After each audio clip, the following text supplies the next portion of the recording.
ভিনির আক্ষেপ গুছল, অপেক্ষা ফুরল ব্রাজিলের। ব্যালন ডিওরের দুঃখ গুছিয়ে ফিফা দ্য বেস্ট জিতে নিলেন ভিনিসিয়াস। ব্যালন ডিওর পাননি বলে সে কি হতাশই না হয়েছিলেন রিয়াল মাদ্রিদের ব্রাজিলিয়ান তারকা। সেই হতাশা বা দুঃখ গুছিয়ে অবশেষে সেরার পুরস্কার জিতলেন ভিনি। গত মৌসুমে রিয়াল মাদ্রিদকে লা লিগা ও চ্যাম্পিয়ন্স লিগ জেতাতে অসাধারণ ভূমিকা রাখায় পুরস্কারটি জিতেছেন ভিনিসিয়াস। গত মৌসুমে রিয়ালের হয়ে ৩৯ ম্যাচে ২৪ গোল করেন ভিনি, অ্যাসিস্ট ছিল ১১টি।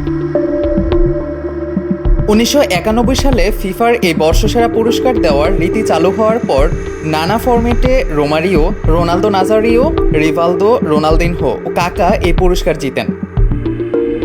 তবে ২০০৭ সালে কাকার পর এই পুরস্কার পাওয়া প্রথম ব্রাজিলিয়ান ভিনিসিয়াস। ফুটবল পাগল দেশটির প্রায় ১৭ বছরের অপেক্ষার অবসান। ব্যালন ডিওর জিতবে এমন খবরে ভিনিসিয়াসের জন্য লাল গালিচা বিছিয়েছিল রিয়াল মাদ্রিদ। সেই উদযাপনের সুযোগ হয়নি। এবার নিশ্চয়ই ফিফা দ্য বেস্ট ভিনিকে আরও দারুণভাবে বরণ করে নেবে স্প্যানিশ ক্লাবটি।